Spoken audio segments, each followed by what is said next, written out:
새 시리즈 믿음으로 함께 이제 두 번째 말씀 우리가 듣기 시작합니다. 오늘 계속해서 변경된 임예곡 우리 나의 믿음 주께 있네 우리 함께 고백하기를 원합니다. 가능하시다면 다 자리에서 일어나셔서 찬양하며 우리가 주님의 보좌 앞으로 나아가겠습니다.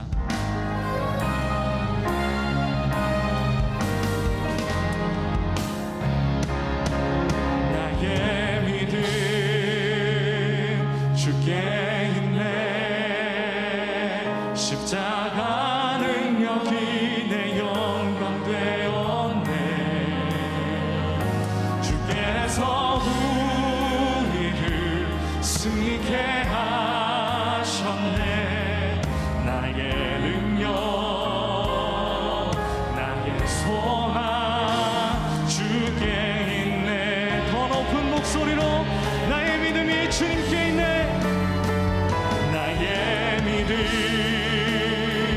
주께 있네 십자가 능력이 내 영광 되었네 주께서 우리를 승리케 하셨네 나의 능력 나의 소망 주께 있네 주님이 우리를 승리케 하셨습니다.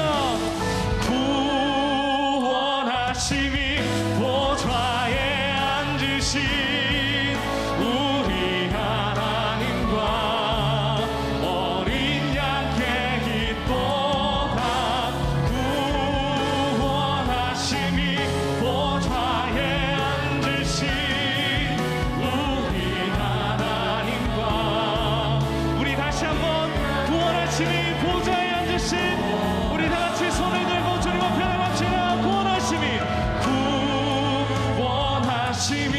보좌에 주님의 보좌 앞으로 우리가 나아갑니다. 하나님과 어린 양께 있도다 구원하심이 보좌에 앉으신 우리 하나님과 어린 양께 있도다 우리 하나님과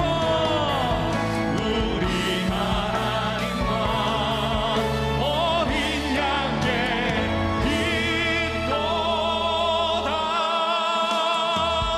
우리를 승리케 하신 주님께 세세토록 영광과 찬송을 올려드립니다.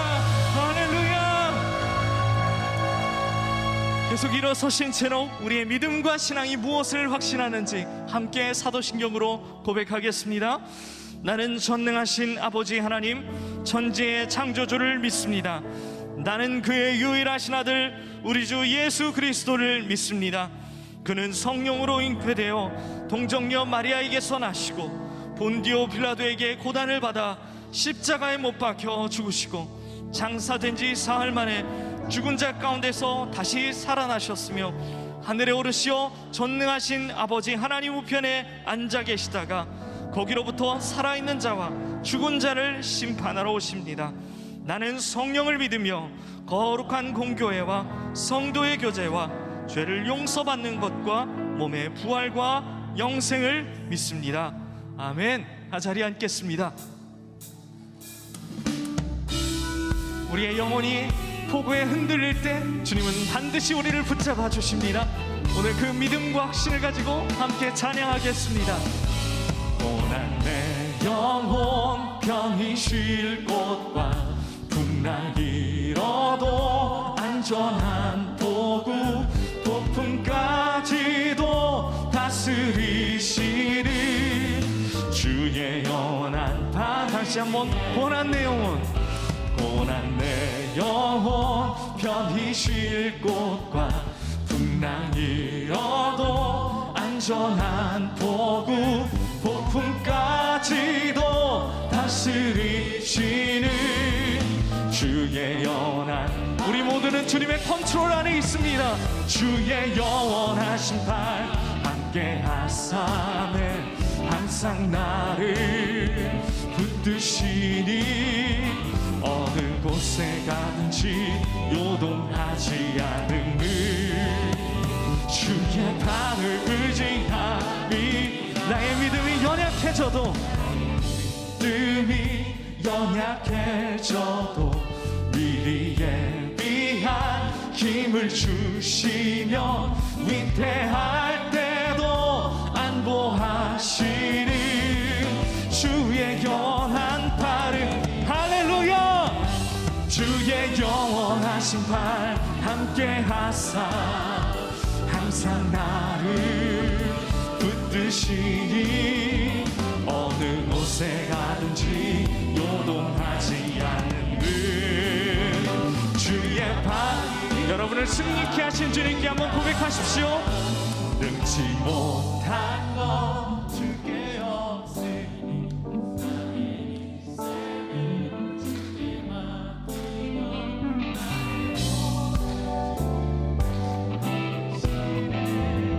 주의 영원한 발을 할렐루야 아멘 주의 영원하신 발 함께 하사 항상 나를 붙드시니 어느 곳에 가든지 요동하지 않음을 주의 여러분 우리가 흔들리지 않습니다.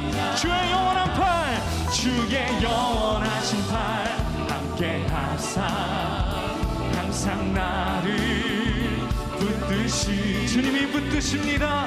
곳에 가든지 요동하지 않음을 주의 팔을 의지한 마지막으로 주의 영원하신 팔 함께 하사 항상 나를 붙드시니 어느 곳에 가든지 요동하지 않음을 주의 팔을 의지하리 할렐루야 의지할 만한 팔 굳세고 강하신 그 팔을 의지합시다. 이 시간 우리의 마음을 모두 주께 올려드리길 원합니다. 우리의 마음과 영혼 다 주께 드려 나 주 위에 살리 이 가사의 고백이 여러분의 고백이 되기 원합니다. 하나님은 외모를 보시기보다 우리의 중심을 보신다고 말씀하셨습니다.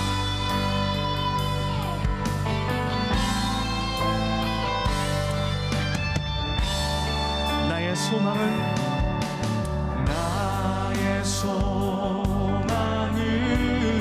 우리 함께 손들고 찬양할까요? 주 경외함 내 맘을 다해 주 경배해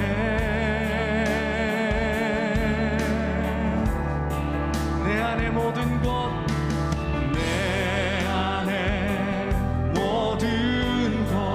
주님을 찬양합니다.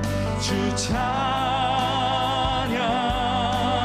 찬양해 주님만 사모해 주님만 사모해 영원히 나의 맘을 주께 나의 맘을 주께 내 영을 주님께 나 주 위에 살아있는 동안 어느 순간에도 나 주만 따르리 할렐루야 우리 다시 한번 후렴부터 찬양하기 원합니다.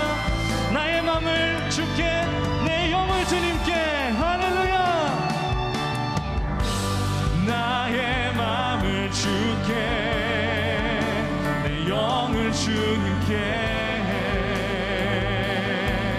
나 주 위에 살아있는 동안 어느 순간에도 나 주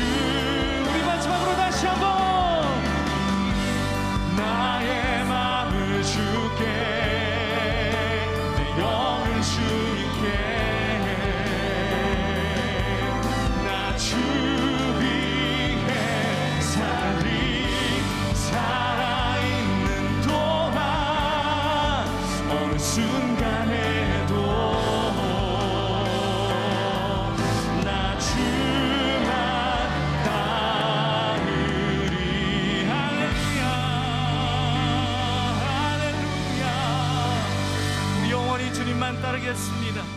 오늘 우리에게 주시는 하나님의 말씀은 신명기 29장 4절입니다. 신명기 29장 4절입니다. 그러나 깨닫는 마음과 보는 눈과 듣는 귀는 오늘 여호와께서 너희에게 주지 아니하셨느니라.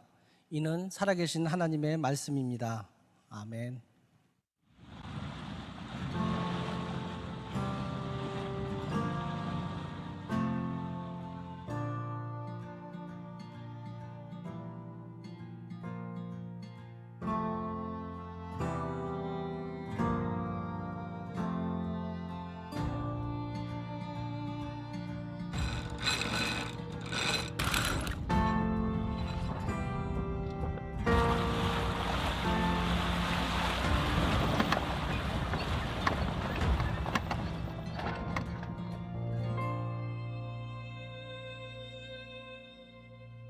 요번 7주 믿음으로 항해하라. 우리들의 인생을 항해에 비유하면서 어떻게 믿음으로 나아갈 수 있을까, 이런 고민들을 하고 있습니다. 오늘 두 번째 말씀의 제목은 내 믿음이 둔하구나, 이런 제목이에요.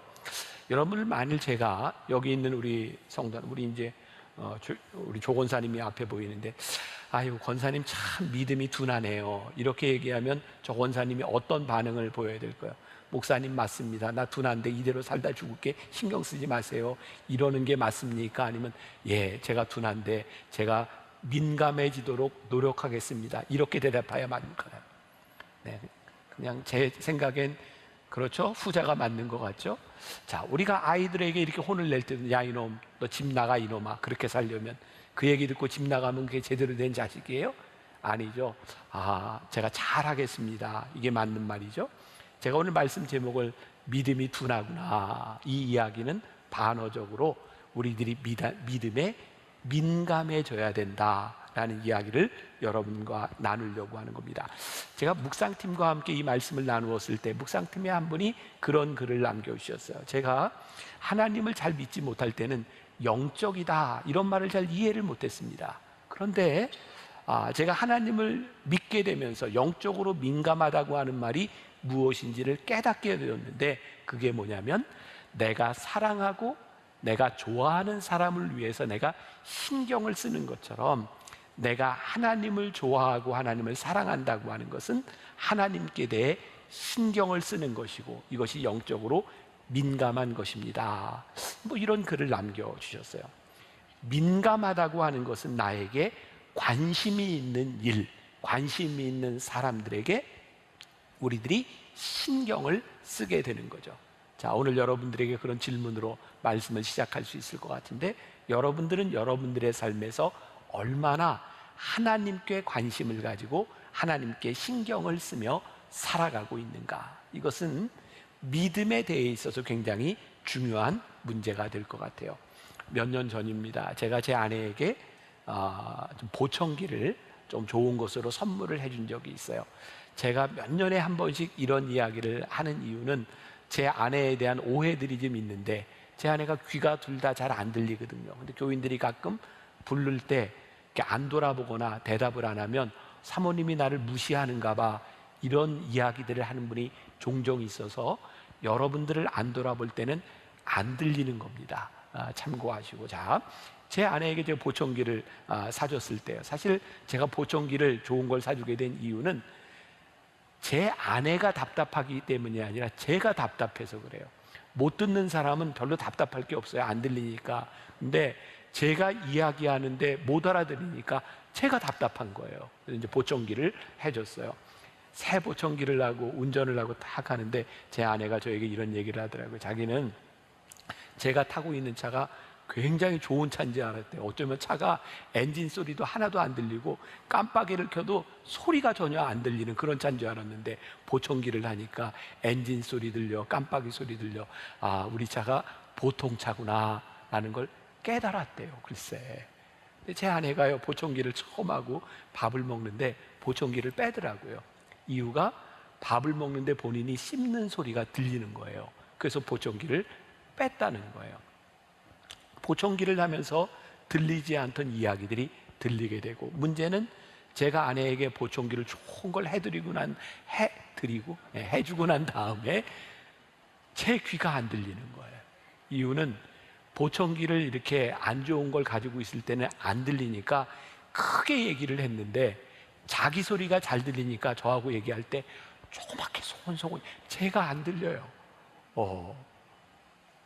보청기를 이렇게 해주면서 몇 가지를 생각하게 됐어요. 아, 소리가 들리지 않으면 내 소리가 커지는 거구나. 우리들이 영적으로 민감하지 않으면 하나님의 음성을 듣지 못하면 우리의 소리가 커집니다. 그리고 우리의 자아 의지가 점점 커지게 되어 있어요. 그런 생각을 해봐요. 이렇게 안 들리고 못 들으면 하나님이 답답하실까? 우리가 답답할까? 오늘 이런 민감성에 대한 이야기인데, 하나님께서 이스라엘 백성들을 출애굽하며 쫙 인도하여 내시는 과정 중에 오늘 본문 말씀이 이게 도대체 무슨 말이지? 잘 이해가 안 될지도 몰라요. 제가 이제 잘 설명을 할 거예요. 한번 본문을 다시 한번 보고 넘어갈까요? 우리 장로님이 봉독해 주셨는데, 자, 그러나 깨닫는 마음과 보는 눈과 듣는 귀는 오늘 여호와께서 너희에게 주지 아니하셨느니라. 하나님께서 우리들에게 모르게 하셨다는 거예요. 근데 이 말은 반어적인 표현이에요. 얼마나 말을 안 듣고 듣지 못하고 보지 못하는지 내가 너희에게 못 보게 했다 이놈아. 지금 그런 이야기거든요. 신명기 29장 전체를 통해 볼 때 신명기 29장 9절에 보면 이런 말씀이 있습니다. 그런즉 너희는 이 언약의 말씀을 지켜 행하라. 그리하면 너희가 하는 모든 일이 형통하리라. 지키면 형통하리라. 그럼 이게 무슨 말이 전제가 되어 있냐면 너희들이 안 지키면 문제가 있다 이 말이에요. 근데 이스라엘 백성들이 40년 광야를 지나면서 정말 많은 기적들을 체험하고 하나님이 하시는 일을 보았음에도 불구하고 그들이 깨닫는 마음과 보는 눈과 듣는 귀가 없었다는 거예요. 그래서 이 사람들을 바라보면서 오늘 모세가 뭐라고 얘기하냐면 하나님께서 너희들에게 듣지도 못하고 깨닫지도 못하게 하셨다라고 반어적인 표현을 하고 있는 겁니다. 근데 문제는 뭐냐면 하나님과 함께 우리들이 하나님을 믿으며 신앙생활을 하는데 우리들이 영적으로 민감하지 못하면 우리들이 참 불쌍한 삶을 살게 된다는 거예요. 가끔 제가 이제 교인들 상담을 할 때 제가 마지막에 이렇게 기도하면서 늘 이런 기도를 합니다. 하나님, 이 성도에게 열린 귀와 열린 마음과 열린 눈을 허락하여 주옵소서. 제가 상담을 하면서 깨닫게 되는 많은 문제들이 우리들이 하나님을 믿는데 눈이 열리지 않는 거예요. 귀가 들리지 않는 거예요. 하나님이 보이지 않는 거예요. 여러분, 믿음은 무엇일까요? 믿음은 제가 생각할 땐 그래요. 하나님이 행하시는 일, 하나님의 역사가 우리들 가운데서 민감하게 나타나고 우리들이 그 하나님이 하시는 일에 대하여 반응하느냐 반응하지 않느냐가 믿음이죠. 그 A.W. 토저 목사님은 이런 얘기를 했습니다. 우리가 원하는 만큼 하나님을 경험할 수 있습니다. 그런데 정작 중요한 것은 믿음의 본질은 하나님이 우리에게 무엇을 원하느냐를 아는 것입니다. 우리가 하나님을 아는 거 굉장히 중요한데 하나님이 우리에게 무엇을 원하느냐 이것을 아는 것이 중요하죠. 자, 주변을 돌아보세요. 우리를 바라보세요. 우리들은 신앙생활하면서 가장 많이 묻는 질문이 무엇인가요? 진짜 여러분들은 하나님 저에게 무슨 일을 원하세요? 이런 걸 묻습니까? 아니면 지금 이 상황 가운데서 나에게 어떤 것이 이득이 되지? 나에게 이득이 되는 것을 원하십니까? 진짜 우리가 이것이 하나님께 좋은 일입니까?를 우리들이 묻고 있느냐는 거예요. 여러분, 하나님이 우리 인간을 창조하실 때 하나님의 영광을 위하여 우리를 지으셨다 그랬거든요. 저는 제가 확신 있게 분명히 말씀드릴 수 있는 게 있어요. 여러분들이 살아가면서 지금 여러분들이 무언가를 결정해야 되는 여러분들의 인생에 이것이 하나님께 영광이 됩니다 라고 하는 믿음과 확신 속에서 행하는 일이라면 절대로 여러분들의 삶이 잘못되지 않습니다. 왠지 아세요? 하나님이 우리를 하나님의 영광을 위하여 창조하셨기 때문입니다. 그런데 우리들에게 이 믿음과 확신이 있느냐는 거예요. 수년 전에 제가 변화산 새벽 기도회를 하면서 인생의 사막 한가운데서라는 주제로 말씀을 나누었던 적이 있어요. 아마 그때 참여했던 분들은 기억이 나실 거예요. 이 강단에 이렇게 텐트도 치고 모닥불도 이렇게 만들고 우리의 인생의 사막을 어떻게 건너갈 것인가. 그 중에 주제는 그거였어요. 우리가 나침반을 보아야 된다. 여러분, 사막에는요, 사람들이 길을 가는데 사막이 아닌 곳에서는 저기 이정표를 보고 걸으면 돼요. 아, 저기 산을 향해 가면 되겠다. 그러면 방향이 맞아요. 근데 사막에서는요, 바람이 불면 하룻밤 자고 나면 거대하게 보였던 산이 흔적도 없이 사라집니다. 그러니까 사막에서는 이정표가 필요한 것이 아니라 나침반이 필요한 거예요. 방향이 분명해야 되는 거죠. 저는 저희 가정에 하나님이 주신 큰 축복이 있다고 생각하거든요. 이건 제가 나누고 여러분들도 그랬으면 좋겠다는 생각이 들어요. 저희는 이렇게 가족들이 모여서 이야기하는 시간이 많아요. 어제도 제 아들하고 며느리가 늦게까지 이렇게 함께 이야기를 했어요. 어떤 이야기를 할까요? 장래 무슨 일을 하고 어떤 결정을 하고 우리들이 어떻게 살아가야 되고 인생의 이야기를 하잖아요. 근데 제가 제일 감사한 건 우리 가정의 결론은 이렇게 했을 때 하나님이 기뻐하실까? 무언가를 결정할 때 제 삶에 있어서도 내가 이런 결정을 하면 하나님이 기뻐하실까라는 결론을 맺는다는 거예요. 우리가 하나님의 음성에 민감하게 반응을 하고 우리들이 인생을 준비한다고 하는 것은 이것을 하나님이 기뻐하실까? 이 기준이 우리들에게 있느냐는 것이죠.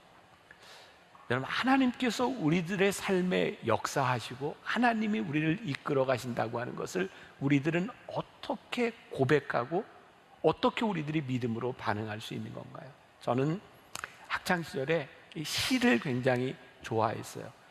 생기기는 시를 별로 안 좋아하게 생겼죠. 시 굉장히 좋아하고 또 문학 전집 책을 참 많이 읽었어요.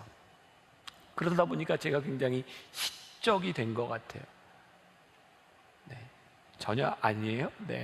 제가 이렇게 이제 표현을 하면서 제가 상당히 이렇게 이제 감성적인 측면도 있는 것 같아요. 이 말씀을 준비하면서 제가 이런 이제 비유가 이렇게 생각이 나는 거예요. 제가 이 분당에 살면서 참 행복한 것 중에 하나가 이 탄천이에요. 특히 이제 봄이 탁 오는 그 소식을 어떻게 하냐면 개나리가 막 이렇게 만개할 때 봄이 왔구나. 이게 탄천변을 걷다 보면 진짜 개나리가 만개하잖아요. 근데 개나리가 딱 질 때쯤 되면 벚꽃이 펴요. 진짜 벚꽃이 폈을 때 멋있는 때는 언제냐면 밤에 벚꽃이 만개했다가 바람이 불면서 벚꽃이 질 때 진짜 그 밤에 그 가로등에서 벚꽃이 휘날리는 모습은 정말 멋져요. 요 분당 요 앞이 분당 8경 중에 하나인 건 아시죠? 벚꽃 필 때 꼭 와서 보세요. 이 파구스로 이어지는 길이 참 아름답습니다. 그리고 벚꽃 지고 나면 정말 녹색에서 연두색에서 녹색으로 이렇게 변해가는 이 이파리들을 보는 게 너무 멋져요. 그리고 뜨거운 여름이 지나가고 지금 여러분들 밖에 나가면 가을이 오네라고 느낄 정도로 나뭇잎이 약간 이제 변해 있죠. 그것도 멋진데 10월 말 특히 분당 8경이라고 하는 이 거리를 딱 지나갈 때 낙엽이 막 떨어질 때 비가 온 날, 그 다음 날 해가 뜨면요, 그 햇볕에 그 낙엽들이 정말 아름답게 펼쳐져 있어요. 그러면 또 우리는 무슨 생각을 해? 이제 겨울이 오겠구나. 저는 제일 좋아하는 것 중에 하나가 눈이 오고 난 다음에 첫 번째 발자국을 받는 뽀딱딱 소리 나는 거, 내 발자국이 찍히는 거. 우리는 이렇게 자연을 바라보면서 이렇게 변해가고 있구나. 그러면서 우리들에게 기대가 있죠. 여름이 아무리 더워도 가을은 오는 거야. 하나님께서요, 여러분들의 인생을 수십 년 이렇게 인도하셨어요. 이 일이 지나면 하나님이 이렇게 역사하시겠구나. 이 사망의 음침한 골짜기를 지나가다가 하나님께서 우리를 푸른 초장으로 인도해 가시겠구나. 하나님께 민감하다고 하는 것은 우리들의 삶에서 역사하셨던 그 놀라운 경험들로 인하여 우리를 인도하시는 하나님을 기대하는 거예요. 그러니까 믿음이 있다고 하는 것은 우리들에게 기대가 있는 거죠.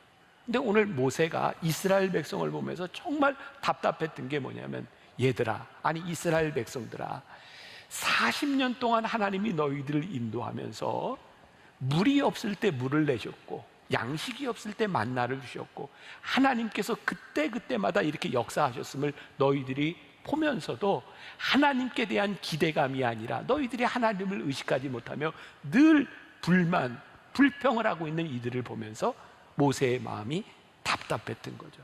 오늘 본문 말씀이 그런 시각으로 다시 한번 보는 거예요. 신명기 29장 4절. 그러나 깨닫는 마음과 보는 눈과 듣는 귀는 오늘 여호와께서 너에게 주지 아니하셨느니라. 얼마나 답답했으면 여호와께서 너에게 그것을 주지 않았다라고 말씀하고 있는 거예요. 이게 영적으로 우리들이 답답하다, 믿음을 가지지 못했다, 민감하지 못했다고 하는 것은 우리들에게 참 불쌍한 일인 것 같다는 생각이 들어요. 왜 불쌍하다고 생각을 하는가? 육신적으로 우리들이 듣지 못하거나 육신적으로 우리들이 보지 못하는 것은 그냥 답답해요. 그래서 여러분들 시각장애를 가진 사람이나 청각장애를 가진 사람이 점자도 배우고 수화를 배우고 하는 이유가 답답하기 때문이죠. 그런데요, 영적으로 우리들이 민감해지지 못하면, 영적으로 보아야 할 것을 보지 못하면 우리들에게 영적이지 않은 것이 보여요. 영적으로 들어야 할 것을 듣지 못하면 우리들이 영적이지 못한 소리들이 들려요. 제가 목회를 하면서 저는 모세의 심정으로 오늘 여러분들에게 이야기를 한다면, 신앙생활을 하면서 그렇게 하나님을 믿는다고 생각했던 사람들이 영적으로 민감하지 못하고 신앙생활을 하다가 소설을 쓰는 사람들이 있어요.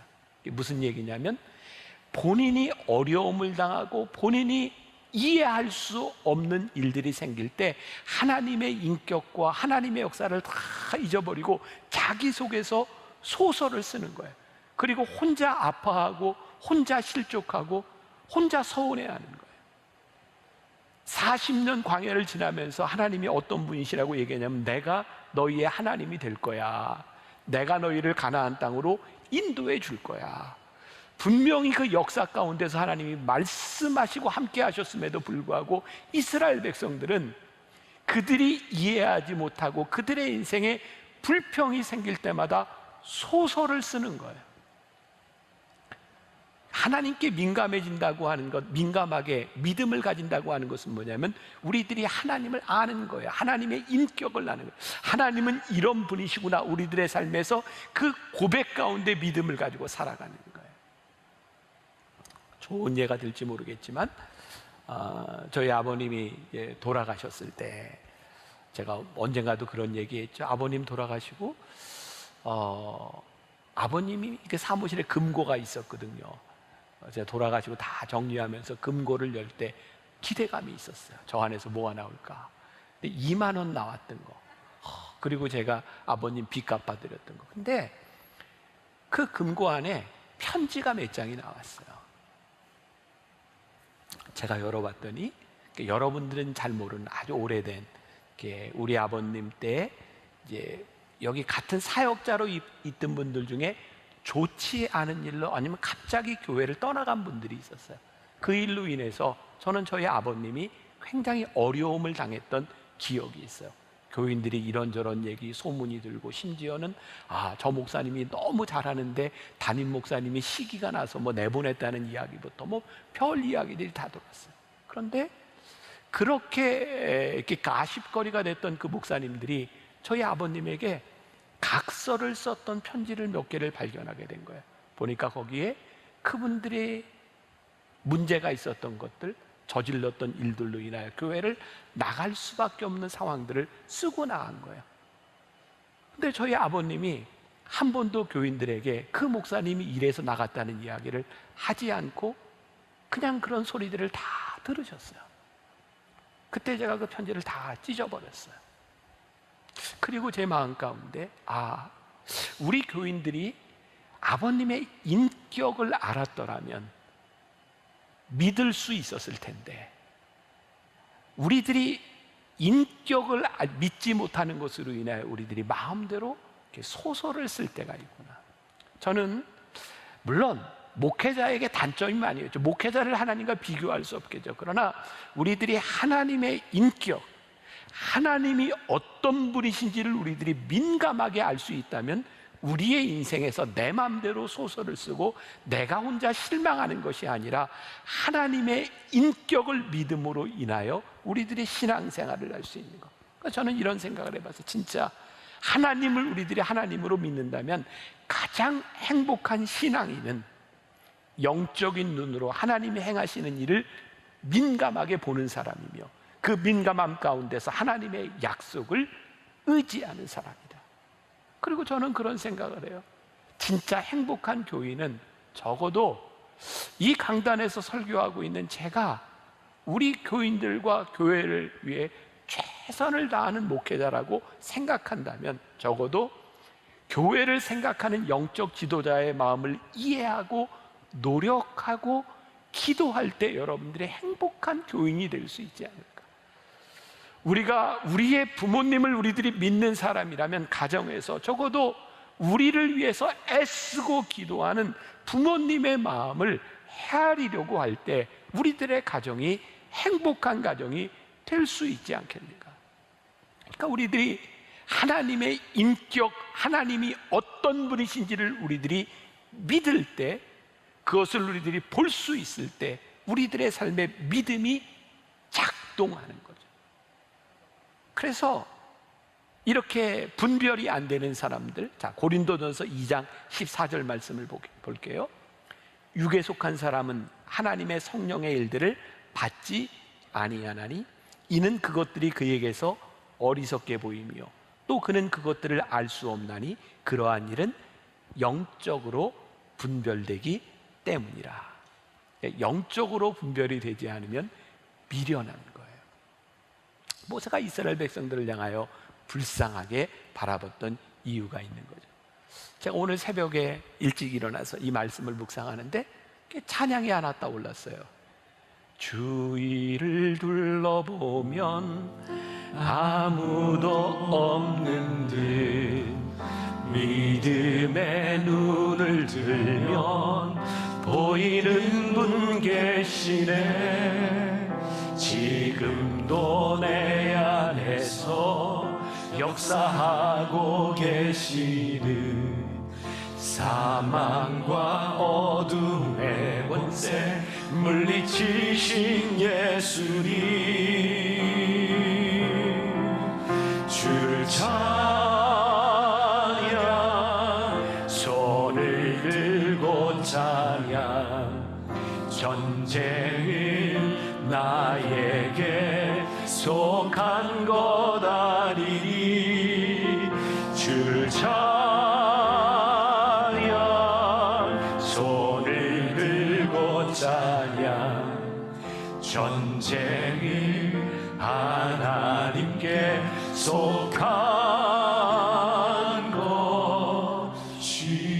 것이니. 잘 가사를 생각해 보세요. 주위를 둘러보면 아무도 없는 듯 믿음의 눈을 들면 보이는 분 계시네. 지금도 내 안에서 역사하고 계시는 사망과 어둠의 권세 물리치신 예수님. 그때 뭐예요? 주를 찬양 손을 들고 찬양 전쟁은 나에게 속한 것 아니니 주를 찬양 손을 들고 찬양 전쟁은 하나님께 속한 것이니. 놀라운 고백이잖아요. 믿음의 눈을 들면 보이는 분 계시네. 우리가 믿음에 대하여 착각하는 것 중에 하나가 그런 거죠. 우리는 자꾸 경험하면, 내가 경험하면, 내가 보면.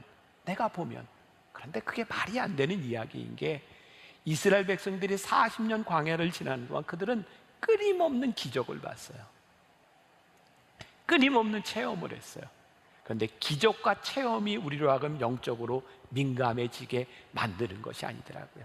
믿음의 눈을 들어 보이는 분 계실 때, 믿음의 눈을 들지 않으면 우리들이 아무리 많은 기적을 체험해도 오히려 그 기적으로 인하여 우리들이 둔감해지고 더 큰 기적을 바랄 뿐이지 우리들이 영적으로 민감해지는 건 아닌 것 같아요. 여러분, 우리 그림 같은 거 이렇게 저희 교회도 매월 밑에 갤러리에서 전시를 하는데, 저 그림이 좋구나, 저 그림 잘 그렸네. 사실 우리들이 그림을 보면서 그 그림을 그린 작가를 별로 생각하지 않는 것 같아요. 오늘 우리들에게 일어나고 있는 이 수없이 많은 일들 가운데서 이 일을 주관하시고 우리를 인도하시는 하나님이 우리들 눈에 보이지 않으면 우리는 쉽게 우상 숭배에 빠지죠.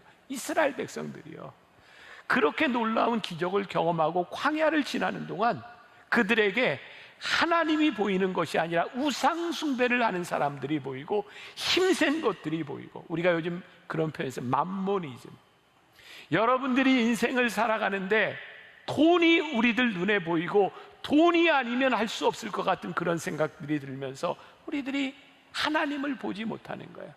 믿음이 우리들이 민감해지지 못하는 거죠. 민수기 22장에 보면요, 이스라엘 백성들이 모압 평지에 진을 치고 가나안 땅을 바라보는데요, 모압 사람들이요 뭐라고 얘기하냐면 하나님을 고백해요. 40년 광야를 지나면서 하나님께서 이렇게 역사하셨으니 저들이 두렵다라고 이야기하죠. 그래서 이 발락이라고 하는 사람이, 모압의 발락이라고 하는 사람이 발람 선지자를 불러다가 이스라엘을 저주하라고 해요. 근데요, 하나님께서 그 입술을 통해서 이스라엘을 축복하시죠. 그런데 이스라엘이 그 일들을 다 경험하고서도 범죄해요. 민수기 25장 1절부터 3절이요 그런 축복의 사건이 있고 나서 어떤 범죄를 저질렀는가 제가 좀 읽어드릴게요. 이스라엘이 시딤에 머물러 있더니 그 백성이 모압 여자들과 음행하기를 시작하니라. 그 여자들이 자기 신들에게 제사할 때 이스라엘 백성을 청하며 백성이 먹고 그들의 신들에게 절함으로 이스라엘이 바알브올에 가담한지라 여호와께서 이스라엘에게 진노하시니라. 하나님이 보이지 않으면 음행해요. 하나님이 보이지 않으면 돈에 무릎을 꿇어요. 하나님이 보이지 않으면 불의한 일들에 대하여 우리들이 무릎을 꿇을 때가 많이 있어요. 여러분, 우리들에게 지금 펼쳐지는 이 상황 가운데서 우리들이 믿음이 있다고 하는 것은 이 가운데서 역사하시는 하나님을 바라보는 거죠. 민수기 25장에 보면 그들이 바알브올에서 그들이 범죄함으로 인하여 2만 4천 명이 죽었다라고 기록되어 있어요. 그럼 지금 우리들이 직면한 일이 코로나 상황 아닌가요? 여러분들은 이 코로나 상황 가운데서 우리들이 힘들고 어렵고 그런 일들만 보시나요? 이제 이 코로나로 인해서 이게 뭐 위드 코로나로 가느니 뭐 백신이 문제니, 지금 우리는 다 누군가에게 블레임을 해야 돼요. 누구 잘못인지.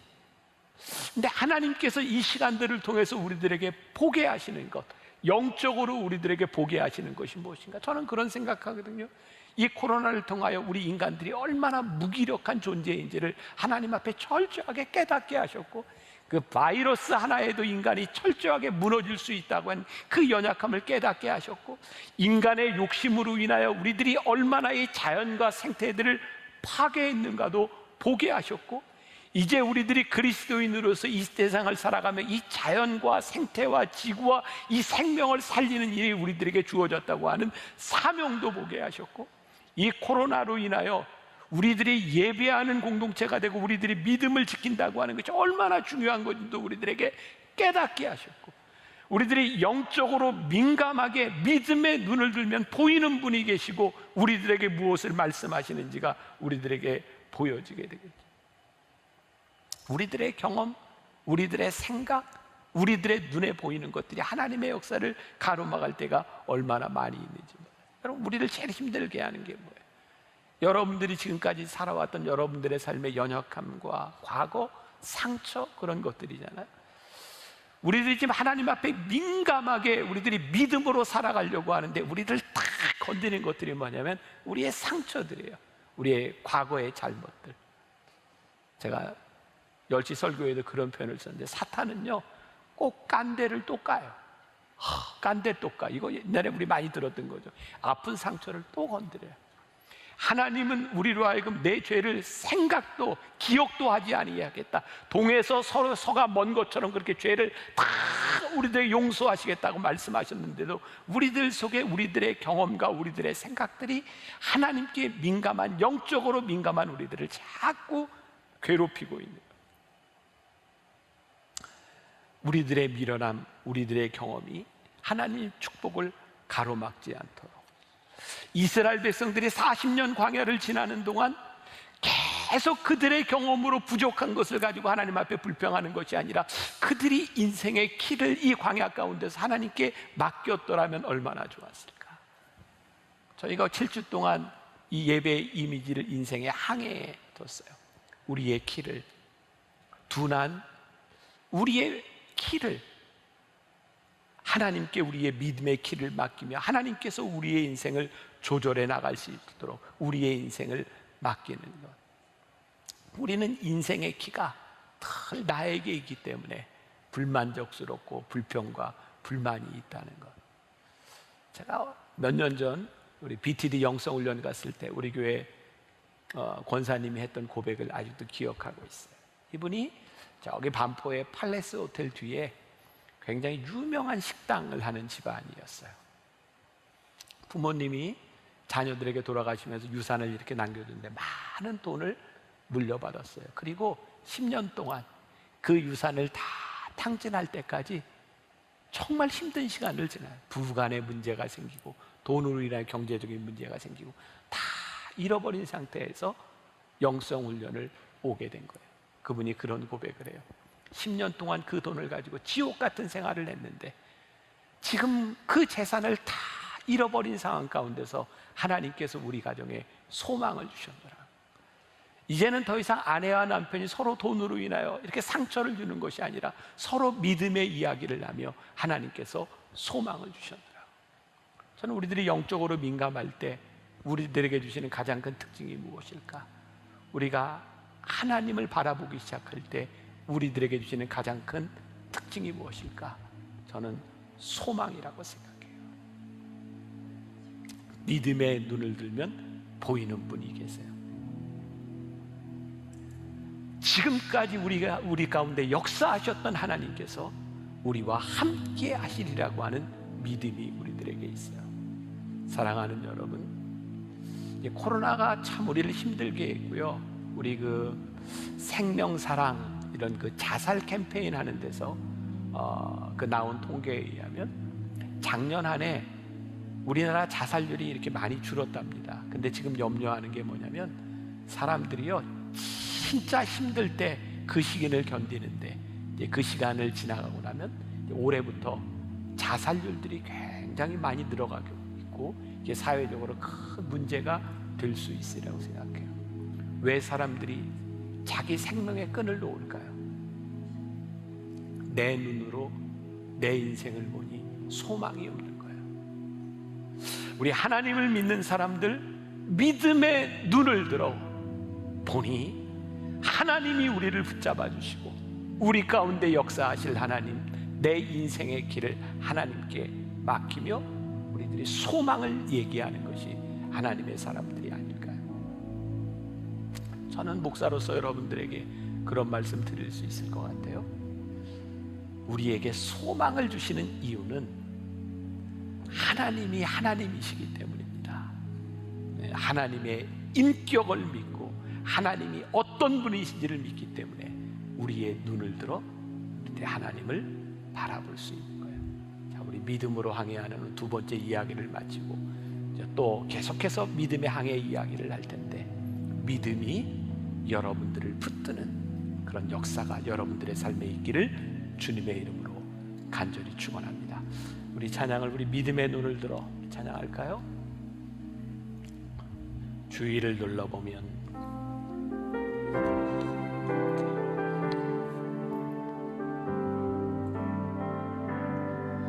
주위를 둘러보면 아무도 없는 듯 믿음의 눈을 들면 보이는 분 계시네.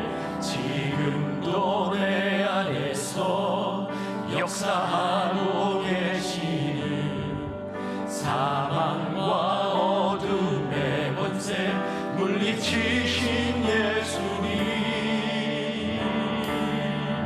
주를 찬양, 손을 들고 찬양. 전쟁은 나에게 속한 것 아니니 주를 찬양, 손을 들고 찬양. 전쟁은 하나님께 속한 것이. 주위를 둘러보면 아무도 없는 듯 믿음의 눈을 들면 보이는 분 계시네. 지금도 내 안에서 역사하고 계시는 사망과 어둠의 권세 물리치신 예수님, 주를 찬양, 손을 들고 찬양. 우리가 손을 들고 주를 찬양합니다. 주님, 눈을 들어 주를 바라보며 우리들이 주님을 찬양합니다. 하나님, 우리가 주인을 불러볼 때 우리를 돕는 자도 함께하고 우리에게 소망을 나타나는 많은 일들이 있는데 우리가 눈을 들어 주를 바라보며 선포합니다. 주님이 우리와 함께하니 우리가 믿음의 눈을 들어 주를 바라보며 우리를 둘러보며 아무도 없는 듯 믿음의 눈을 들면 보이는 분 계시네. 지금도 내 안에서 역사하고 계시는 사망과 어둠의 권세 물리치신 예수님, 주를 찬양, 손을 들고 찬양. 전쟁은 나에게 속한 것 아니니 주를 찬양, 손을 들고 찬양. 전쟁은 하나님께 속한 것이니. 주위를 돌아보면 아무도 없는 것 같습니다. 우리의 인생의 광야를 지날 때 아무도 없는 것 같습니다.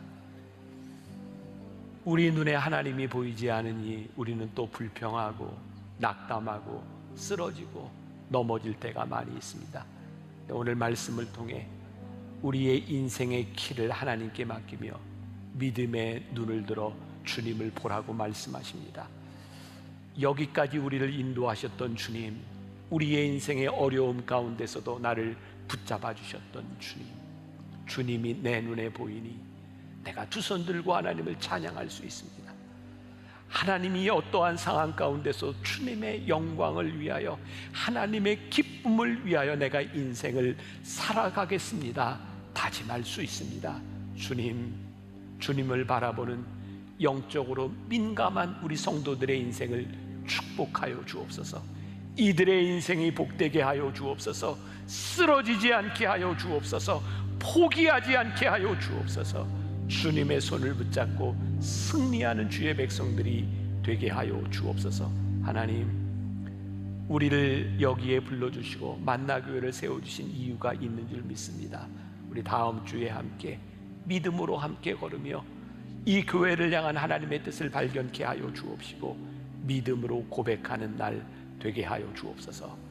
지금은 우리 주 예수 그리스도의 은혜와 하나님 아버지의 무한하신 사랑과 성령의 인도하심이 믿음의 눈을 들고 이 세상으로 담대히 나가는 당신의 사랑하는 모든 백성들 위해 지금부터 영원까지 함께 하시기를 간절히 축원하옵나이다.